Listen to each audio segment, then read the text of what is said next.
नमस्कार दोस्तों, मैं विवेक एक बार फिर से अपने YouTube channel stock trading technique पर आपका हार्दिक स्वागत करता हूं। दोस्तों, आज अच्छा एक वॉलेटाइल सेशन कंप्लीट हुआ और होना भी था।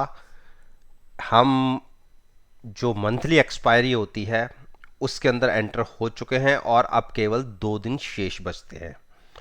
और जैसा कि मैं अपनी वीडियोस में आपके साथ शेयर करता रहता हूं, निफ्टी इंडेक्स के जो स्टॉक्स हैं उनमें से 10 स्टॉक्स मैं हर वीडियो के माध्यम से आपके साथ अपने ओपिनियन को शेयर करता हूं। तो चलिए सबसे पहले बात करते हैं आईटीसी की। देखिए, आईटीसी को मैंने 207 के नीचे 205 और 200 के बीच में लॉन्ग जाने की बात पिछले 10 वीडियोस में करता आ रहा हूं। मैंने शॉर्ट नहीं करवाया था। देखिए, प्राइसेस जब यहां पर ट्रेड होते थे मैंने आपको कहा था कि 207 ब्रेक होगा तो 205 भी दिखेगा और 200 भी दिख सकता है। लेकिन अगर हम बात करें मंडे के सेशन की, और सॉरी फ्राइडे के सेशन में, आपको 202 के प्राइसेस दिखे। 205 और 200 के बीच में मैंने लॉन्ग जाने के लिए बात करी थी। चलिए, कोई उस दिन मिस कर गया, अगले दिन फिर देखा प्राइस जो 203 तक के, इसमें तो आपको बनता ही था कि खुले ही हम यहाँ पे थे, क्लोजिंग हमें ऊपर मिली। तो मैं ये एज्यूम करके चल रहा हूं कि 205 और 200 के बीच में आपने बाय कर लिया मेरे कहने पे, और मैं उसका बीच का प्राइस भी नहीं पकड़ता। मैं जो प्राइस मैंने बोला था 205 के नीचे, मैं 205 ही पकड़ता हूं कि 205 पर आपने बाय किया और इस पोजीशन को हम कैरी करेंगे अगले जुलाई एक्सपायरी में। और साथ में पुट भी हमने बाय की हुई है, तो ऊपर जितना जाता जाएगा वो हमारा प्रॉफिट होगा और नीचे हमारी पोजीशन हेज है, हमें कोई नीचे अनलिमिटेड लॉस नहीं होगा और हमारा लॉस मैक्सिमम इस ट्रेड में वो होगा जो हमने ऑप्शन बाय करने के लिए प्रीमियम पे किया है। तो इस तरीके से हम इस पोजीशन को कंटिन्यू रखेंगे जुलाई में। अब बात करते हैं जिसको नया ट्रेड लेना है। देखिए, अभी कोई ऐसा बुलिश ट्रेंड इसमें दिखता नहीं है। अगर मैं बात करूं तो अब अगर कोई और भी इस ट्रेड को लेना चाहता है तो आपको और गिरावट, देखिए 205 पर तो क्लोजिंग ही आई है, वही प्राइस मैंने पकड़ा है। अगर कल के सेशन में गिरावट फिर से आती है तो आपको डिप पर और मिल जाएगा। तो जिसको एंट्री लॉन्ग साइड के लिए जाना है वो डिप पर बाय कीजिए और हैजिंग के लिए पुट को बाय कीजिए और ट्रेड लीजिए फ्यूचर्स को लॉन्ग करके। अब बात करें हम एचपीसीएल। देखिए, एचपीसीएल को हमने यहां से, जब अगर मैं 24 मई से बात करूं, सॉरी 24 मई नहीं, ये वाला था प्राइस जहां 300 इसने ब्रेक किया, 290 ब्रेक किया था। हाँ, यहां से हमने 290 की कॉल बाय करके फ्यूचर सेल किया हुआ था। मैं 2 जून से बात कर रहा हूं, यानी ये एक्सपायरी जब शुरू हुई थी, और इस ट्रेड को हमने अभी तक होल्ड किया हुआ है। क्यों? अभी तक हम इसके अंदर कोई प्रॉफिट में कन्वर्ट नहीं हुए। एक टाइम तो हमने ऊपर के हाई 310 तक भी देख लिए, यानी कॉल के अंदर तो हमें प्रॉफिट आ रहा था, लेकिन उसमें साथ में प्रीमियम भी इंक्लूडेड होता है, तो उस हिसाब से हमें उतना प्रॉफिट नहीं था जितना हमें फ्यूचर्स में लॉस था।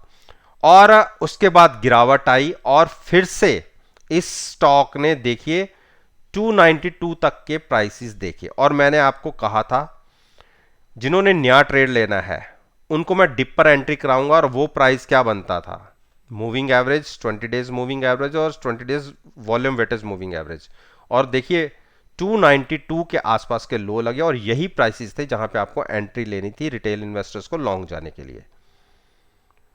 और हम तो क्योंकि फंसे हुए हैं, हमने अपनी पोजीशन को 296 पर, यानी जो हम शॉर्ट थे उसमें 6 रुपए का हमने लॉस बुक किया, उसको कैरी फॉरवर्ड किया जुलाई की एक्सपायरी में, और कॉल को भी शिफ्ट किया। कॉल को थोड़ा सा प्रॉफिट ही आ रहा था, कॉल में इतने पैसे लग नहीं रहे थे, लेकिन क्योंकि फ्यूचर्स में लग गए और वो हमने जो ऑप्शन पे किया था हमें वो मिल गया वापस।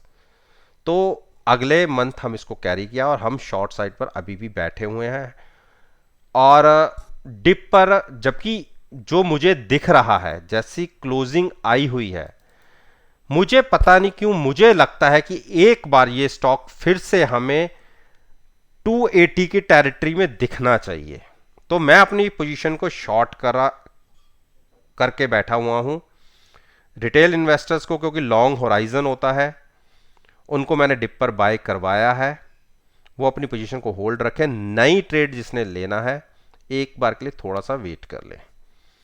हिंडाल्को, देखिए हिंडाल्को ने सारे ही मेटल सेक्टर्स के अंदर पिछले 4-5 दिन से एक बड़ी गिरावट देखी जा रही है, चाहे टाटा स्टील हो, चाहे हिंडाल्को हो, चाहे जेएसडब्ल्यू स्टील हो।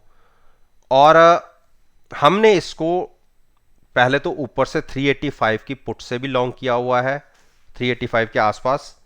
और उस ट्रेड में अगर देखा जाए तो हमें प्रॉफिट आ रहा है। रीजन प्रॉफिट कैसे आ रहा है, पुट में प्रॉफिट आ रहा है, फ्यूचर्स में नुकसान आ रहा है।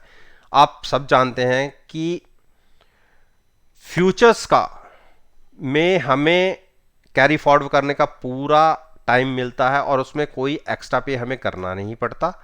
लेकिन हां, अगर आप ऑप्शन बाय करके चल रहे हैं तो ऑप्शन का प्रीमियम डिके हो जाता है और नेक्स्ट एक्सपायरी की जो भी ऑप्शन बाय करेंगे उसमें हमें एक्स्ट्रा प्रीमियम फिर से देना पड़ता है। तो इस 385 वाली पुट में जो हमने पे किया था उससे बहुत ज़्यादा हमें मिल रहा है, क्योंकि हम ऑलमोस्ट वहां से 20 रुपीज़ नीचे हैं। लेकिन हाँ, फ्यूचर्स की पोजीशन हम कैरी फॉरवर्ड कर ही सकते हैं, तो उसमें कोई ऐसी कोई दिक्कत है नहीं। हाँ, जो थोड़ा बहुत लॉस लग रहा है वो तो लग रहा है। अब जिसको एंट्री लेनी है फ्रेश, देखिए आरएसआई 39 के आसपास है, बहुत नीचे की आरएसआई है। मैं ओवर सोल्ड तो नहीं कह सकता, लेकिन हाँ यहीं से ये वापस घूमता है। आप देख लीजिए पीछे, इस वाली एक चीज को छोड़ दीजिए, अदरवाइज ये 34-35 से वापस चला जाता है। अगर यहां से वापस नहीं भी गया तो थोड़ी और गिरावट कंटिन्यू हो सकती है, लेकिन जब से इसने अपनी 50 डेज मूविंग एवरेज ब्रेक किया, थोड़ी सी चिंता बनती है। तो इसीलिए जिसको लॉन्ग फ्रेश लेना है वो थोड़ा सा अवॉइड करे, क्योंकि बेरिश साइड पर एक क्लोजिंग दिख रही है। अगर वो 375 और 380 के ऊपर क्लोज होता है तो लॉन्ग चला जाए, तो एक बड़ा जंप 385 के बाद मिल सकता है, लेकिन फ्रेश लॉन्ग को अवॉइड करें। बाकी जिन्होंने 375 या 360 के आसपास भी बाय किया, सॉरी 370 के आसपास भी बाय किया हुआ है, वो भी हेजिंग के साथ ही हैं और जुलाई एक्सपायरी का ट्रेड है, तो कोई चिंता वाली बात होनी नहीं चाहिए। थोड़े से भी हालात सुधरे तो एक बड़ा बाउंस हिंडाल्को में देखने को मिलेगा, क्योंकि हिंडाल्को ने रिसेंटली जो आप देखिए 430 तक के भी हाइज लगाए हुए हैं। तो हमारी पोजीशन है जाए तो कोई दिक्कत वाली बात ऐसी है नहीं। डॉक्टर रेड्डी एक ब्रेकआउट देने की तैयारी कर रहा है। अगर ये आपको क्लोज 50 के ऊपर दिख जाता है तो हो सकता है आपको 200 पॉइंट का एक जंप देखने को मिले।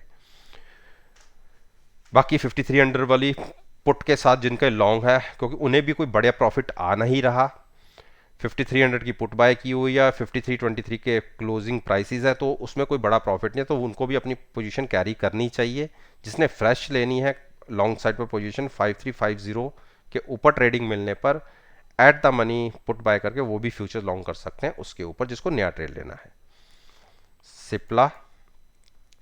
सिप्ला को अभी थोड़ा सा रुक जाइए, अपनी 2-3 मूविंग एवरेज के बीच में क्लोजिंग दी है और यहाँ पर हमने लॉन्ग तो बनाई हुई है, जिन्होंने नीचे से बनाई हुई है। जिन्होंने फ्रेश लॉन्ग करनी है एक बार 960 के ऊपर क्लोजिंग आने दे, वो भी लॉन्ग कर सकते हैं, साथ में पुट बाय करके फ्यूचर्स को लॉन्ग कर सकते हैं 975 के टारगेट के लिए।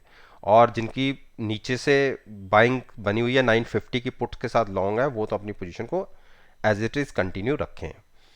भारती, देखिए भारती ने एक कितनी बड़ी आज के दिन में गिरावट दिखाई है, और आप यहाँ वाली कैंडल फॉर्मेशन को देख लीजिए। मैंने यहाँ पर आपसे क्या कहा था कि हम इस स्टॉक को 515 और 520 की रेंज के बीच में बाय करेंगे। आप जो फ्राइडे वाला एक फॉल दिखा था आप देखिए, उसके अंदर 519 के भी लोज लगे।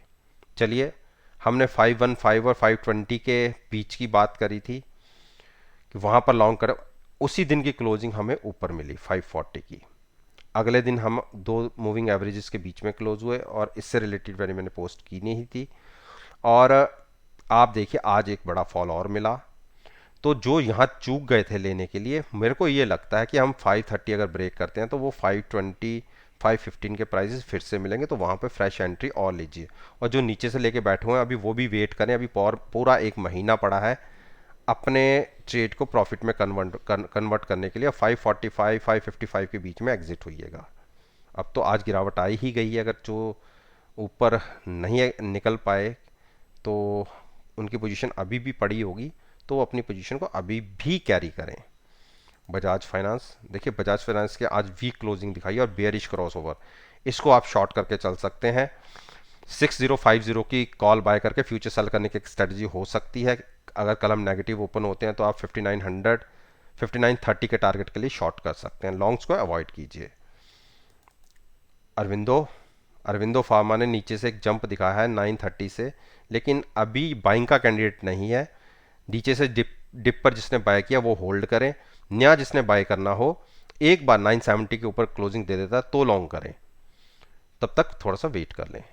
अंबुजा अंबुजा ने एक बेरिश हैमर क्रिएट किया है, और आप कल के सेशन में देखिए 335 के टारगेट लगे, और जब मैंने ये कैंडल फॉर्मेशन की फॉर्मेशन हुई थी और जो मैंने वीडियो पोस्ट की थी उसमें मैंने यहीं पे आपको 335 के आसपास की एंट्री के लिए बोला था।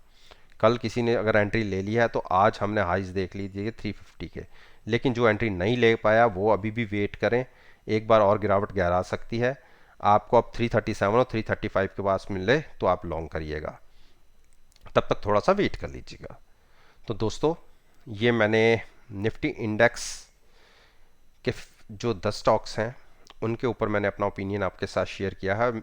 और मेरी अगर इस वीडियो को आप 23 जून के सेशन के साथ एनालाइज करेंगे, यकीन मानिएगा आपको अच्छे रिजल्ट्स देखने को मिलेंगे।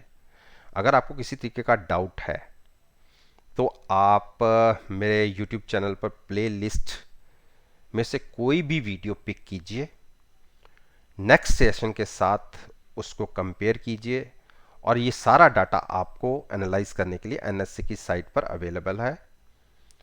इस बात के साथ मैं आपसे विदा लेता हूं और एक नई वीडियो के साथ फिर से आपके सामने आऊंगा। तब तक के लिए धन्यवाद। Take care and have a nice day.